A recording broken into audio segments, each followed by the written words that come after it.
오늘 우리에게 주시는 하나님의 말씀은 예레미야 50장 11절에서 20절 말씀입니다. 나의 소유를 노력하는 자여, 너희가 즐거워하며 기뻐하고 타작하는 송아지같이 발굽을 구르며 군마같이 우는도다. 자가 지옥을 당하리라. 보라, 그가 나라들 가운데에 마지막과 광야와 마른 땅과 거친 계곡이 될 것이며 여호와의 진노로 말미암아 주민이 없어 완전히 황무지가 될 것이라. 바벨론을 지나가는 자마다 그 모든 재난에 놀라며 탄식하리로다. 바벨론을 둘러 대열을 벌이고 활을 당기는 모든 자여, 화살을 아끼지 말고 쏘라. 그가 여호와께 범죄하였습니다. 그 주위에서 고함을 지르리로다. 그가 항복하였고 그 요새는 무너졌고 그 성벽은 허물어졌으니 이는 여호와께서 그가 행한 대로 그에게 내리시는 보복이라. 그가 행한 대로 그에게 갚으시는도다. 파종하는 자와 주술 때에 낫을 잡은 자를 바벨론에서 끊어버리라. 사람들이 그 압박하는 칼을 두려워하여 각기 동족에게로 돌아가며 고향으로 도망하리라. 이스라엘은 흩어진 양이라. 사자들이 그를 따르도다. 처음에는 아수르 왕이 먹었고 다음에는 바벨론의 느부갓네살 왕이 그의 뼈를 꺾도다. 그러므로 만군의 여호와 이스라엘의 하나님이 이와 같이 말하노라. 보라, 내가 아수르의 왕을 벌한 것 같이 바벨론의 왕과 그 땅을 벌하고 이스라엘을 다시 그의 목장으로 돌아가게 하리니 그가 갈멜과 바산에서 양을 기를 것이며 그의 마음이 에브라임과 길르앗산에서 만족하리라. 여호와의 말씀이니라. 그날 그때에는 이스라엘의 죄악을 찾을지라도 없겠고 유다의 죄를 찾을지라도 찾아내지 못하리니 이는 내가 남긴 자를 용서할 것임이라. 아멘. 우리는 예레미야 46장에서부터 시작된 그 열방에 대한 하나님께서 심판하신 예언을 들을 수 있었습니다. 오늘은 그 마지막 심판의 대상인 이 바벨론에 대해서 자그마치 50장과 51장 이 두 장에 걸쳐서 말씀하시는 것을 볼 수 있습니다. 그만큼 이 바벨론의 죄악이 얼마나 악했는지를 알 수 있다라는 거예요. 참고로 바벨론은 고대 근동 지역을 완전히 장악하고 주변 국가들을 강하고 공포스럽게 다스렸던 최고의 패권 국가였습니다. 이런 나라가 남유다를 징계하고 포로로 데리고 왔으니까 감히 바벨론에 대항할 수 없었던 것이었습니다. 하나님께서 유다 백성들을 이 바벨론의 포로로 끌려가게 한 이유 중에 하나는 하나님의 말씀에 불순종하고 우상을 숭배했기 때문에 그래요. 여러 사사들과 선지자들을 보내서 하나님의 말씀을 전하며 그들을 돌이키게 하려고 했지만 그때는 잠시였고 그들은 다시 하나님의 말씀에 불순종하게 됩니다. 하나님께서 계속해서 이스라엘 백성들을 향하여 하나님의 사자들을 보낸 것은 단 한 가지예요. 사랑하기 때문에. 나의 자녀요, 나의 백성이기 때문에 그렇습니다. 여러분들이 인생길을 걸어가다가 하나님께서 계속해서 말씀을 주시고 때로는 고난케도 하고 어렵게도 하고 그런 상황 속에서 하나님께 나를 향하여 계속해서 말씀하신다. 나를 사랑하는구나. 그렇게 생각하시면 돼요. 이스라엘 백성에게 그렇게 했다라는 거예요. 계속해서 선지자를 보내고 하나님의 말씀을 계속해서 얘기했다라는 거예요. 내 사랑하는 자녀가 정신을 차리고 다시 사랑의 관계를 회복하시기 위한 하나님의 눈먼 사랑이었던 겁니다. 사랑하시는 여러분, 하나님은 여러분을 사랑하십니다. 여러분을 사랑하시기에 그의 사랑하신 아들 독생자 예수 그리스도를 십자가에서 죽이시고 부활하심으로 누구든지 예수 그리스도를 믿으면 하나님의 자녀가 되고 구원받아서 하나님과 영원히 함께할 수 있는 축복을 누리게 되는 거예요. 하나님께서는 바로 이걸 하고 싶은 거예요. 그래서 하나님께서는 최후의 방법으로 바벨론을 막대기로 삼은 겁니다. 바벨론에서 70년이라는 이 포로 생활을 통해서 그들을 다시 돌이키기 위한 하나님의 계획이었던 겁니다. 그런데 여기서 바벨론이 하나님 앞에 돌이킬 수 없는 큰 죄를 짓게 되는 것을 보게 돼요. 그것은 유다 백성들이 포로가 되면서 그들이 하나님의 백성, 하나님의 소유라는 사실을 잊었던 것 같습니다. 그래서 오늘 본문 11절에서는 바벨론을 타작하는 송아지에 비유하면서 그들의 죄를 얘기해요. 11절을 보면 나의 소유를 노략하는 자여 너희가 즐거워하며 기뻐하고 타작하는 송아지같이 발굽을 구르며 군마같이 우는도다. 이 말은 곡식을 타작하는 송아지가 어느 정도의 곡식만 먹고 만족하는 게 아니라 지나치게 많은 것들을 먹어치우며 먹고 남은 곡식들은 짓밟아서 못쓰게 만들어 버렸다는 거예요. 바벨론이 송아지처럼 그렇게 좋아하면서 유다를 그렇게 심하게 심판했다는 겁니다. 그리고 군마가 울었다는 것은 장수들이 군마를 타고 이스라엘 백성들이 사육당하는 것을 보면서 기뻐하고 즐거워했다라고 말하는 거예요. 여러분, 아무리 내 자녀가 말을 듣지 않는다고 하려 이렇게 내버려 두었다고 하더라도 내 자식이 다른 사람들에게 핍박을 당하고 조롱을 당하고 학대를 당한다면 그것을 좋아할 부모가 어디 있겠습니까? 잠깐이나마 정신 차리라고 지켜볼 수 있겠지만 그 강도가 심해진다면 좋아할 부모가 어디 있겠습니까? 우리 교인 중에 한 명 그렇게 핍박을 당하고 어려움을 당한다고 한다면 그걸 좋아할 성도가 누가 있겠습니까? 우리가 같은 지체인데. 목회자로서 가장 힘든 게 그거예요. 어려움을 당하고 있다라는 거, 핍박을 당하고 있다라는 거. 여기 있는 우리 바울교회 식구들도 어떤 한 지체가 아프고 힘들면 같이 아파하고 같이 힘들어야 할 줄 믿습니다. 그게 성경에서 지체의식이라고 얘기해요. 우리는 한 몸에 같은 지체를 가진 백성들이다, 그 얘기를 합니다. 지체의식을 회복하기를 바랍니다. 하나님의 마음이 바로 이와 같은 거예요. 바벨론을 막대기로 삼아서 유다 백성들을 정신 차리게 하려고 했지만 바벨론은 하나님 앞에 너무 교만하게 행동한 거예요. 그들은 예루살렘 성전을 파괴하고 하나님을 향하여 대적하고 우상을 숭배했습니다. 그들의 행동들은 교만과 탐욕과 폭력과 우상 숭배였어요. 그렇게 행동한 바벨론을 하나님께서는 그들이 유다에게 행했던 그대로 심판합니다. 과거 바벨론은 북방의 적으로 유다를 멸망시킨 나라로 묘사가 됩니다. 그런데 이제는 또 다른 북방의 적인 페르시아를 통하여 이제 바벨론을 멸망하겠다라는 거예요. 바벨론이 유다 백성들을 조롱하고 수치를 줬듯이 그들은 주변 나라들로 인하여 똑같이 수치를 당하게 될 거다라는 겁니다. 그리고 침략을 당할 때 수많은 화살들이 날아와서 살아남을 자가 없을 거고 그 요새와 모든 성벽들은 무너지게 될 거라는 거예요.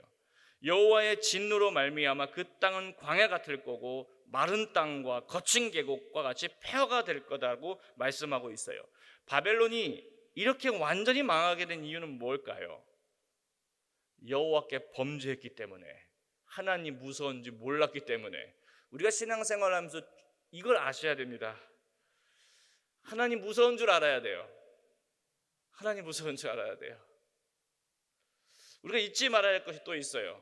하나님의 교회, 하나님의 자녀들은 하나님께 속해 있고 하나님의 편이기 때문에 잘못을 행하여 하나님께서 세상의 공격을 허락할지라도 바벨론과 같이 하나님의 백성을 대우한다면 그것은 하나님께 범죄하는 것이기에 그 죄값을 그대로 돌려받을 수 있다라는 거예요.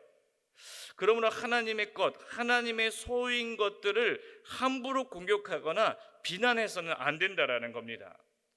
성경에 나오는 여러 가지 원리 중에 행위 보응의 원리라는 게 있어요. 그것은 하나님께서 행한 대로 보응하신다라는 겁니다. 그것이 바로 바벨론이 심판을 당하는 모습이에요. 성경에 보면 하나님께 심판을 당하는 대상의 동일한 점은 마음이 강팍했다라는 거예요. 마음이 강팍했다, 마음이 완악했다. 하나님께서 아무리 심판의 메시지를 한다 하더라도 그 마음이 꺾이지를 않아요. 고집이 있어가지고. 출애굽기에 보면 이와 같은 사람이 애굽의 바로 왕이었습니다. 하나님께서 모세를 통하여 수차례 찾아가서 하나님의 메시지를 전합니다. 내 백성을 보내라. 그런데 보내지를 않아요. 결국 10가지 재앙을 내린 후에 그제서야 이스라엘 백성들을 애굽에서 나가게 합니다. 그런데도 뒤늦게 병거들을 불러서 이스라엘 백성들을 쫓게 하지 않습니까? 결국엔 홍해에서 모두 죽게 돼요. 성경에서 마음이 완악한 사람들의 특징이 이 애굽의 바로왕과 비슷한 것을 보게 돼요. 오늘 본문에 나오는 이 바벨론의 모습도 이와 비슷합니다. 그래서 결국 바벨론은 하나님께 멸망당한 소돔과 고모라와 같이 피할 수 없는 심판이 임하게 된다라고 이사야 13장 19절에서는 예언하고 있어요. 사랑하신 여러분, 저는 여러분들이 하나님의 심판의 대상이 아니라 축복의 대상이요 은혜의 대상이 되기를 바랍니다. 그러기 위해서 여러분의 마음이 강팍해지지 않도록 날마다 기도와 말씀으로 여러분의 마음을 점검하시기를 바랍니다. 17절에 보시면 목자를 잘못 만난 이스라엘을 흩어진 양으로 비유하여 그들은 흩어지게 되었다라고 말하고 있어요. 그것은 북왕국과 남유다가 멸망했다는 뜻인데, 북왕국은 BC 722년 아수르에 의해 멸망했고 남유다는 BC 586년 바벨론에 의해 멸망하게 됩니다.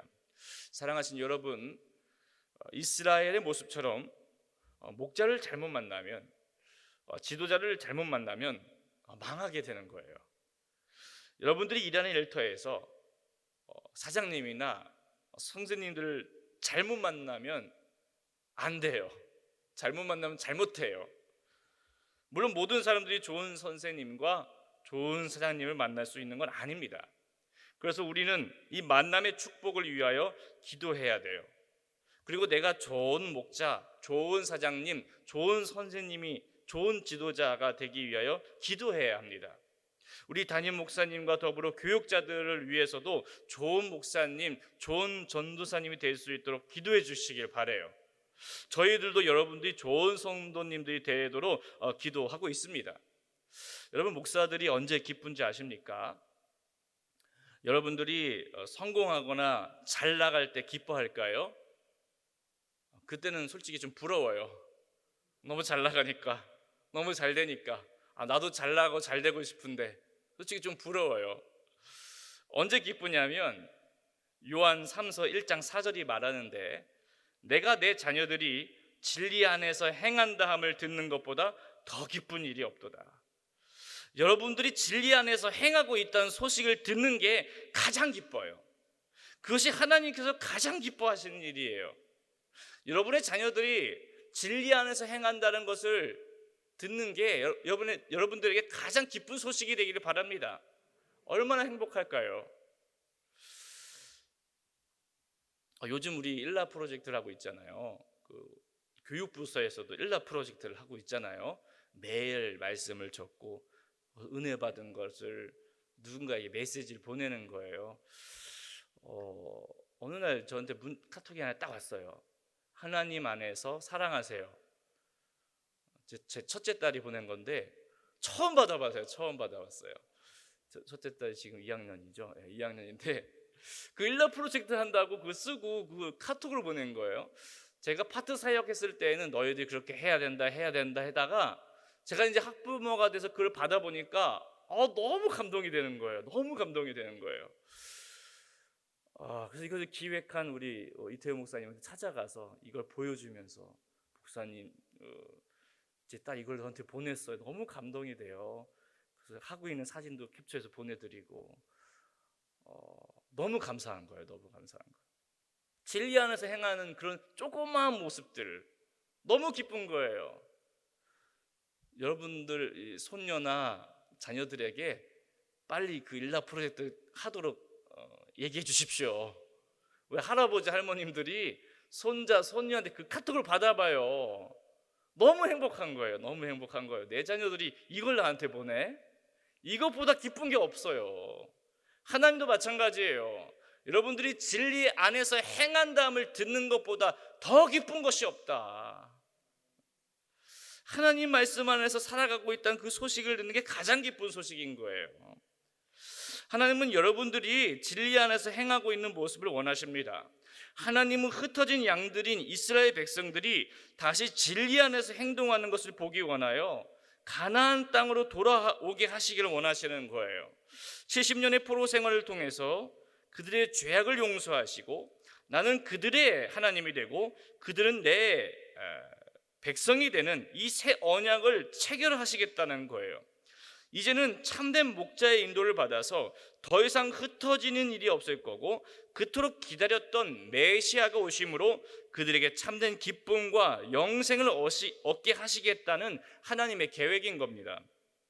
그러므로 하나님께서 이스라엘을 향한 계획은 완전히 망하게 하는 게 아니에요. 아수르와 바벨론을 통해서 그들이 죄에서 돌이키고 자기들의 교만을 내려놓고 하나님 없이는 아무것도 할 수 없는 존재다라는 것을 알게 하는 게 하나님께서 진정으로 원하시는 겁니다. 그리고 그들이 진리 안에서 하나님과 교제하며 동행하는 삶을 살아가는 것이 하나님의 계획이고 하나님의 뜻인 거예요. 그렇기 때문에 하나님께서는 오늘도 우리에게 말씀하고 계시고 하나님의 목적지까지 우리를 인도하고 계시는 겁니다. 제가 자주 사용하는 이 삶의 예화가 하나 있어요. 제 실생활 속에서 있었던 얘기인데 이 얘기만 하고 좀 말씀을 마치려고 합니다. 저는 운전면허를 23살 때 땄어요. 그때는 운전을 바로 하지 않았습니다. 장롱면허가 됐어요. 그래서 어쩔 수 없이 30살에 학교를 왔다 갔다 해야 되기 때문에 다시 운전 연수를 해야 되었습니다. 저희 아버님은 택시 드라이버셨고 그래서 운전 연수를 저희 아버지한테 못 받았어요. 안 시켜주시더라고요. 그래서 누가 해주셨냐면 우리 어머님이 해주셨어요. 우리 어머님도 장롱면허인데 갑자기 하려고 하니까 좀 겁도 나고 무서웠어요. 제가 겁이 엄청 많거든요.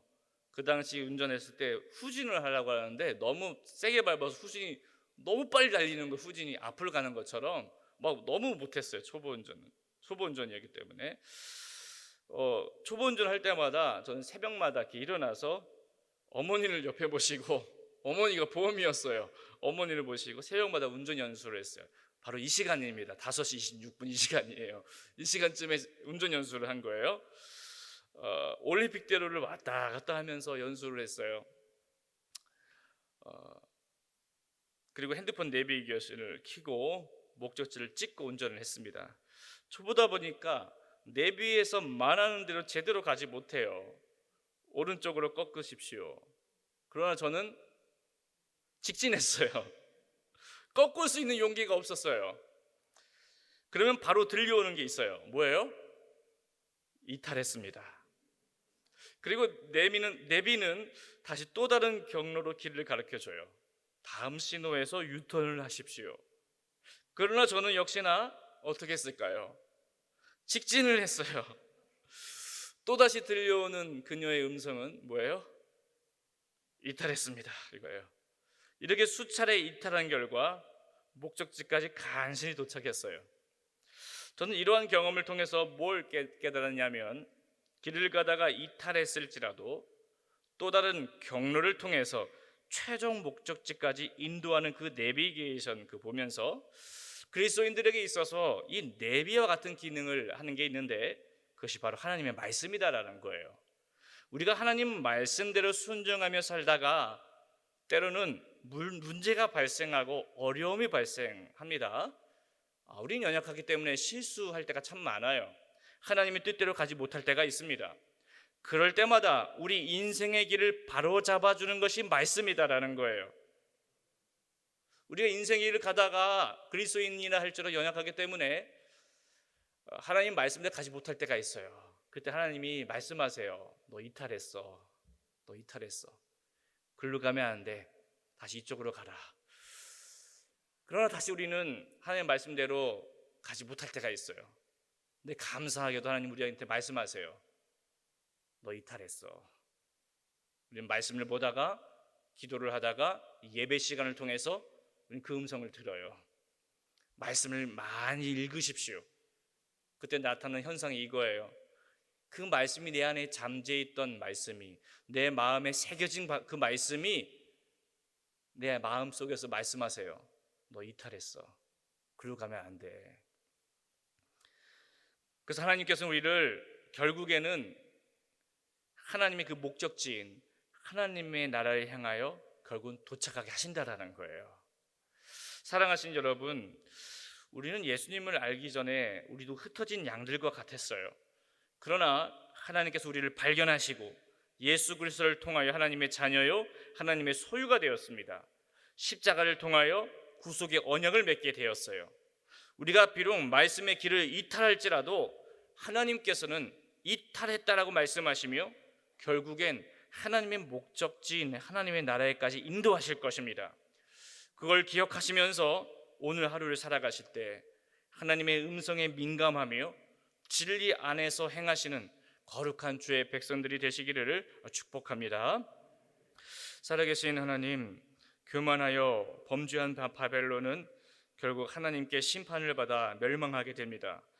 교만은 패망의 선봉이라고 말씀하셨듯이 하나님의 백성인 우리가 교만하지 않게 하시고 하나님 앞에 겸손히 행하며 살아가게 하여 주옵소서. 하나님께서는 진리 안에서 행하는 것을 가장 기뻐하시는 분이신 줄 믿습니다. 우리 바울교회 성도님들이 진리 안에서 행함으로 하나님을 기쁘게 해드리는 주의 백성들이 되게 하여 주옵소서. 감사드리오며 살아계신 예수 그리스도의 이름으로 기도하였습니다. 아멘. 우리 찬송가 304자 함께 찬양하시겠습니다.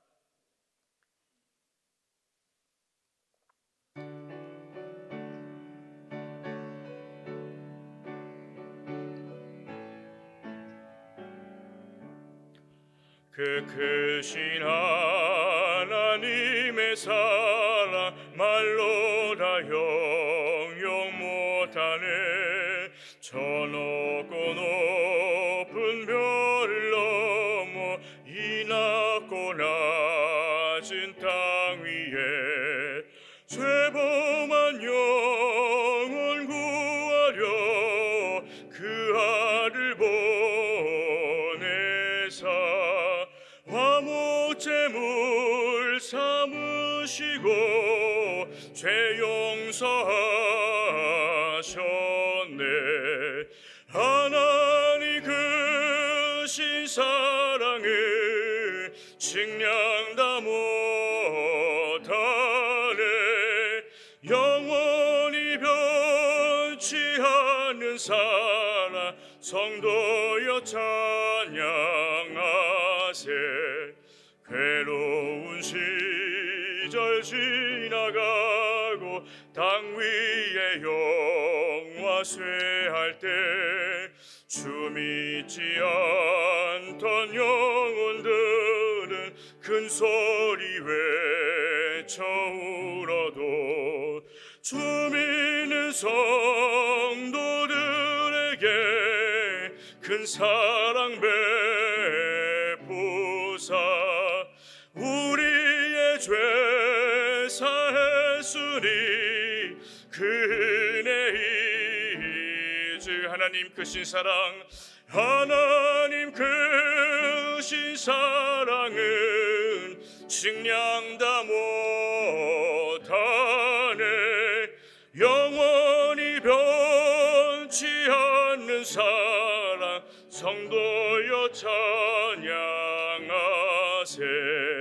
하늘을 두루마리 삼고 바다를 먹물 삼아도 한없는 하나님의 사랑 다 기록할 수 없겠네. 하나님의 크신 사랑 그 어찌하실까.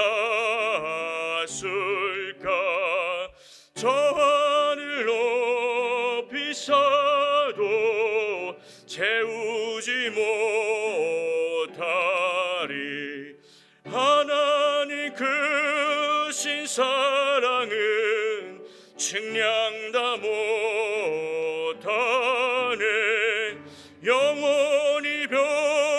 변치 않는 사랑 성도여 찬양. 우리 후렴 다시 한번 찬양합니다. 하나님 크신 사랑은 측량다 못하네. 영원히 변치 않는 사랑 성도여 찬양하세. 아멘. 우리 다 같이 통성으로 기도하실 때 우리 들은 말씀 생각하시면서 하나님 앞에 교만하고 범죄했던 바벨론이 결국에는 심판을 당하게 되는 것처럼 우리의 모습이 교만하지 않게 하시고 하나님 앞에 겸손하게 진리 안에서 살아가는 그리스도인이 되게 하여 주옵소서. 담임 목사님을 축복하시어 남은 자가격리 기간 동안 기도와 말씀으로 성령 충만케 하시고 다시 강단에서 말씀을 선포하실 때 능력의 말씀, 치유의 말씀이 되어서 많은 우리 성도들이 하나님의 은혜를 경험할 수 있게 하여 주옵소서. 올로 목사님의 건강을 붙들어 주셔서 하시는 사역 위에 하나님의 크신 은혜가 임하게 하여 주옵소서. 그리고 여러분들의 가정과 개인 기도 제목을 위해서 주여 한번 외치시고 기도하시다가 자유롭게 돌아가도록 하겠습니다. 주여, 살아계신 하나님.